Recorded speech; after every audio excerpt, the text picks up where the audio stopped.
All right, welcome back again. This time around, we're going to look at how we can code CSS. We finished up our HTML and made sure we covered a bunch of tags. Here are some of the tags that we actually created, the common elements per se. We've covered some of them, not all of them, obviously, and you should be comfortable now to create more. Now let's go into our code. We do have the demo that we created, but we're going to go back to the actual one we used earlier. So this is what the code looks like. We have our head and the body. The head does have the content that is not viewed in the browser, just the title. We talked about that already. In here, we're going to link it to a style sheet, which you see right here. Not yet, but we'll look at all of those later. The body also has all those elements. To see what it looks like, we click on the Go Live from the live server extension. This is what it looks like. We have the header section, the main section, and the footer section, which looks enormous. All right. Going back to our code, what we need to do then is link it to the spreadsheet, to the style sheet. Before we do that, let's take a look at the style sheet. We're going to code all of these points together. I actually created a comment in here to outline the things that we need to look at. After the comment ends on line 48, you actually get to see the code that was written. So in this walkthrough, I'm going to show you how to write CSS inline, how to write it internally, and also externally, as is the case with this style sheet. We'll look at how you can select all elements within your web page. We'll explore the box model, look at backgrounds, how we can style text, how we can set out the layout for images and videos as well as styling them. Doing the same thing for tables, looking at some layouts. This is where we're going to look at possibly the columns and how we can float images left, right, and position items absolutely relatively in a static or fixed position. We will also look at responsive CSS to make sure that the CSS helps us to view our content very neatly, regardless of the size of the screen or the type of device we're using. We'll look at interactions, how you can add animations and transitions. These are actually a little bit more advanced topics, so we can get to them after you're comfortable with the basic topics. We'll explore how the cascade works, how we have more specific properties or more specific rules than others, and how the rules are inherited from the higher elements to the lower ones. All right, so brace yourselves, settle in, let's get started. All right, once again, we're already done with the HTML. This is what it looks like. Okay, we can collapse the body, we go into the head section. We're not going to link this CSS style yet. We're going to start with, as we pointed out, the inline, then the internal before we get to the external CSS. So let me hide this to the side and try to display our web page alongside our code. So how do we implement inline CSS? Let's start with the body tag. Okay, the body, everything that we see in here. All we need to do for inline CSS is type style. Style contains the CSS styling declarations for this particular element. Again, everything is in the body. So we can go ahead and style it. What do we like to style? Let's start with something very visible, background color. So we can set the background color to, let's say, cornflower blue. Just by typing that, you see the background color change instantly. That is an example of inline CSS. But if we need to change another color, let's say we go into the header, we need to change the style, still the background color. Let's change it to something different. Yeah, the colors are going to be crazy. Please forgive me for that. Let's try chocolate. You can see the background for the header is chocolate while everything else is cornflower blue. If we scroll to the bottom, we can also do the same for the footer. So we come into the footer, check out the styling, background color again, set it to violet, and you can see it looks different. So those are examples of how you can set the CSS of a document using inline methods. But this is very tedious. If you need to make changes, you have to locate where you made those substitutions. So that was way back when this was being done. You can add it to make a quick fix, so maybe test something out real quickly before you add it to your code. But it is highly discouraged. So let's not focus on this. Let's dive into the next method, which is internal. I'm going to undo everything we've done so far with Ctrl-Z, undo the changes in the footer. Also go ahead and undo the changes in the body or the header and the changes in the body. Now we're back to where we started. For internal CSS, we need to insert it in the head section. How do we do that? We start with the style tag. Now, everything that we entered for the body, the header, and the footer, we can go ahead and add it in this style element within the opening and closing tags. So first, we need to select the element we need to make changes to. We want to select the body. To select the body, you simply type body, and you use, curly braces. Use curly braces, that's where we're going to insert the property and the value. The property for the body we need to change is the background color. And we needed the background color to be, let's use something nicer this time, aqua. Just like that, we've changed the background color of the body. If we need to change something else, we can go ahead and use another selector. Let's say header. In the header, we want to maybe make two changes. change the header to have a background color as well of it's a blue.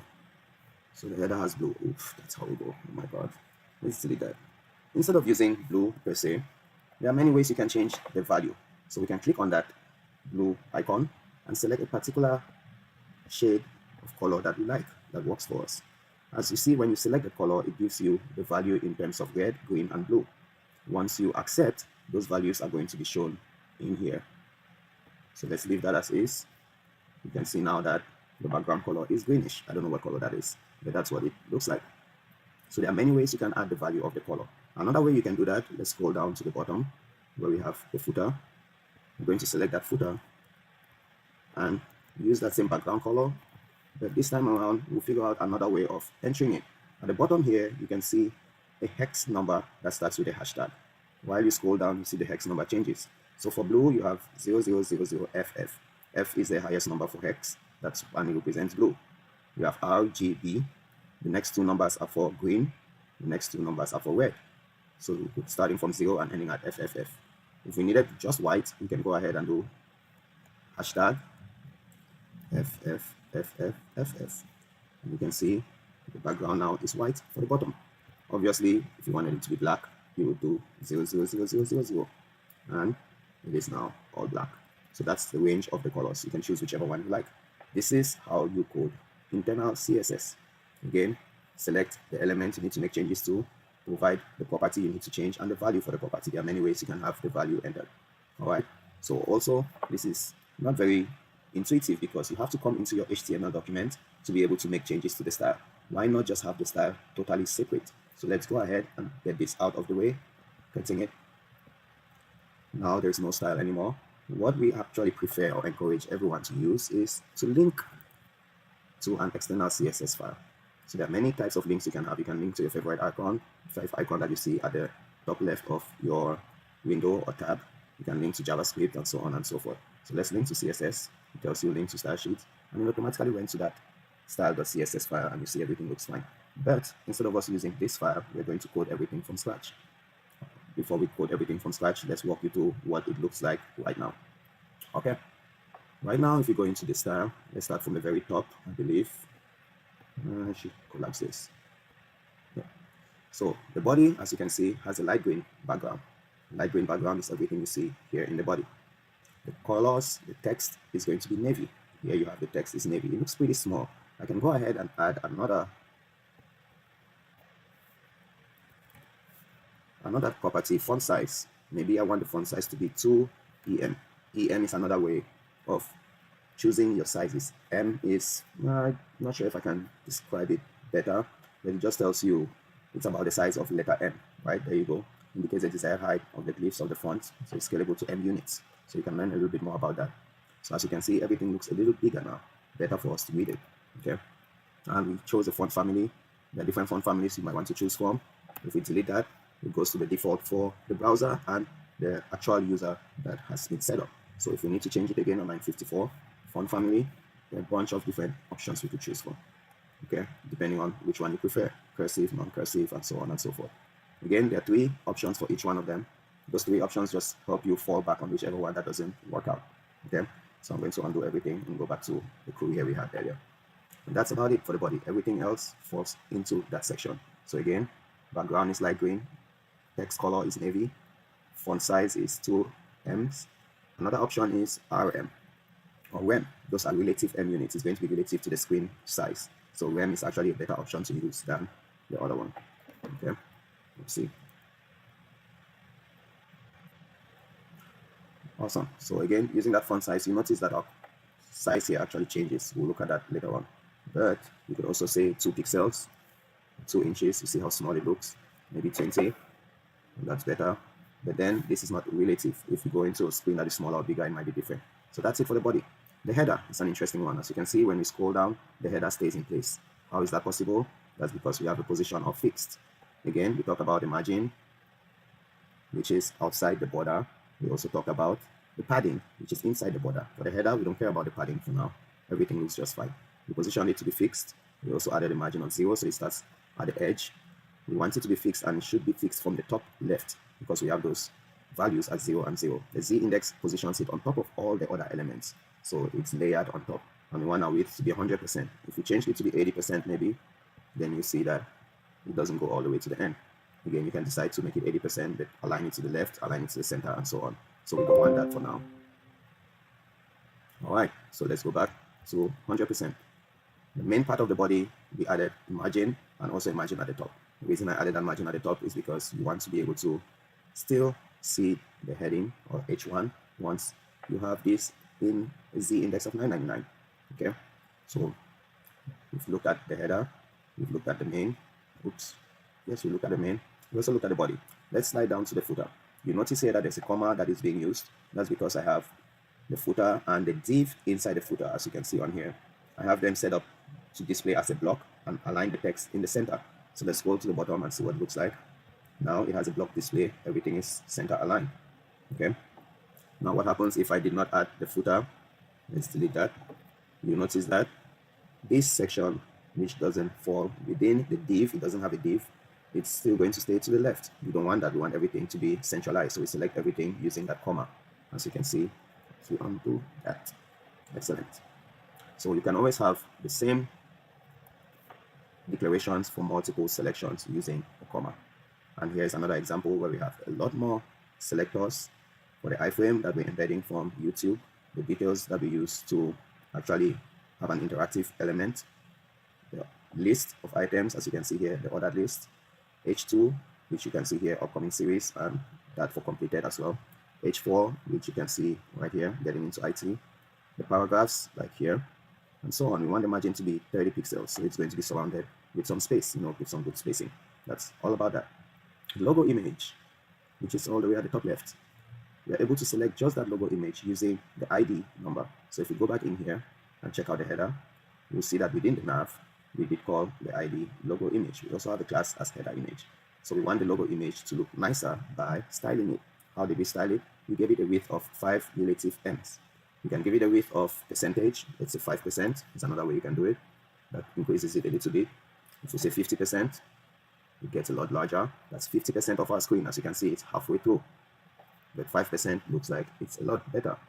Okay, so we can keep that at 5% or increase it or reduce it depending on how you like it. The padding, again, is the space between the content, which is the image, and the space on the outside. So we give a padding of 10 pixels. You can add the padding. If you add the padding, you can see it looks a lot spacious, but that doesn't look visually appealing. So you can keep making changes according to how you like it. All right. So that's again how we identify that particular image and make changes to it. Navigation, this entire bar, which is dark green. As you can see, we provided it a background color using the numbers in the RGBA. You can also add another number in there and say A. That A is going to add an alpha, which is some kind of transparency. If you put it at 0, you see it becomes, oops, I need a comma for the period. It becomes transparent. If you increase it to 0.5, it's halfway transparent. If you even increase it to 8, it becomes more transparent. So that's how you can make that more transparent if you need it or not. Normally the default is 1, so you don't get to see anything behind it. All right. So that's that. The margin again is 0. We have the position to be sticky. This is possible because in the header, we set the header to be fixed. Since the header is fixed, we can now go ahead and say the navigation should be sticky. Remember, in our HTML, let's hide this. The header actually includes the nav. So the header is fixed and the nav is sticky. Awesome. And I believe that's about it. Nope, one more thing. We added justify content to space between. So that's the space between the contents. The contents in here, again, in the nav, you have the image, you have the unordered list, and you have the button. So it's able to give spaces between all of them. But it gets more intricate once you're done with the navigation. We want to also work on the unordered list, which is the links you have on there. In the unordered list, we gave it the margin and padding. We have our display this time to be flex again, and gave some space in between them. There are ways in which you can change. There's so many different things you can do with the justification. So let's check those out. You can actually have it with baseline, centered, and so on and so forth. Space around. The space between is what we use. Okay, if you need to learn more about each center, click on that. It tells you what center does, and so on and so forth. You can set it to be in the end, flex end, flex start. Let's say flex start, for instance. Where am I? And semicolon. So that's what it looks like. Not much change there, but let's go ahead and stick to our space between. Awesome. The list style is set to none because before we had dashes.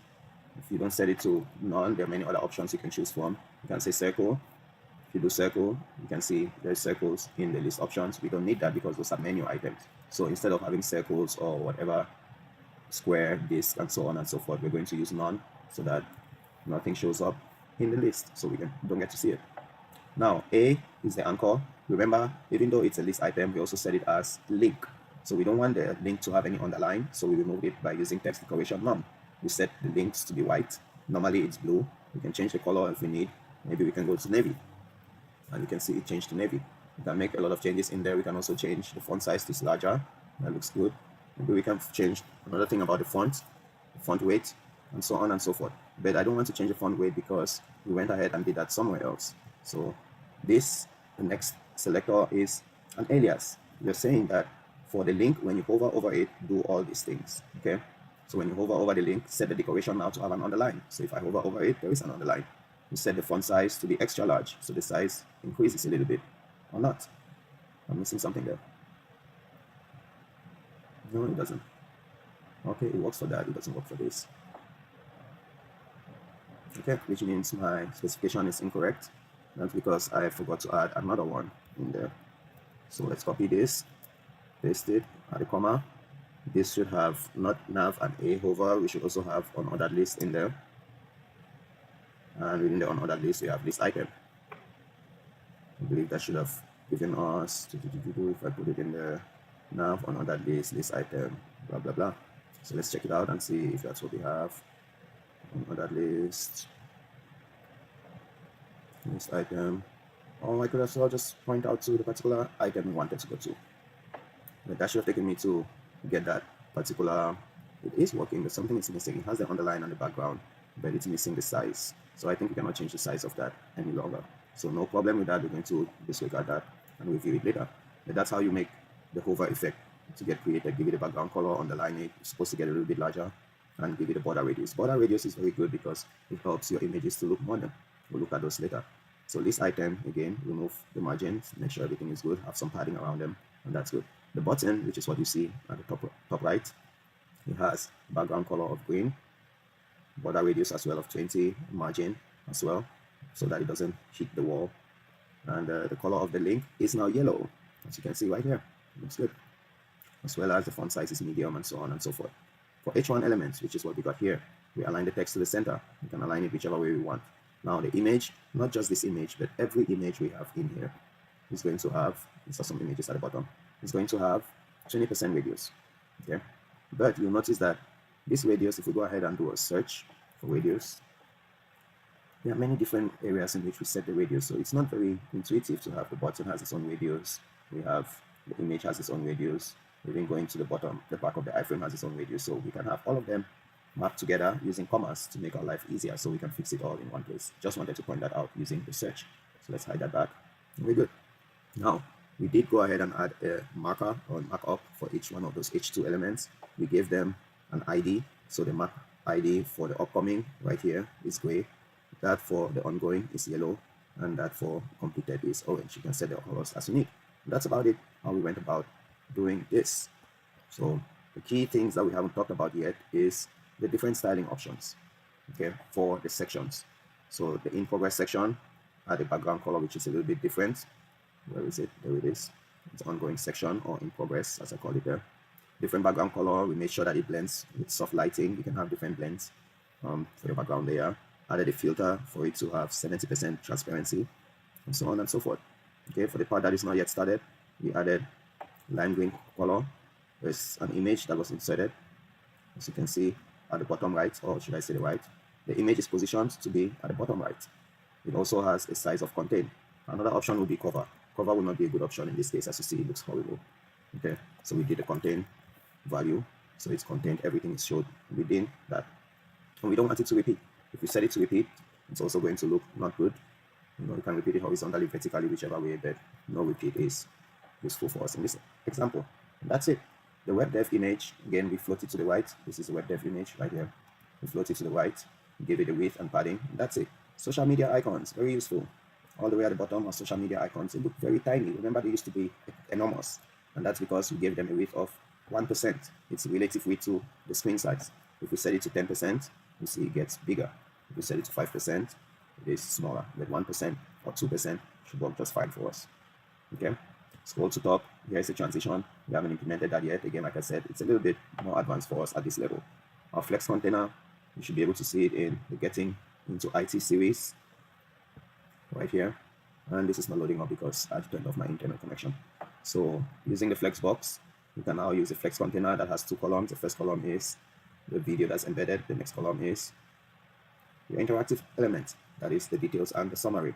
Just like that, we're able to include the Flex column and the padding.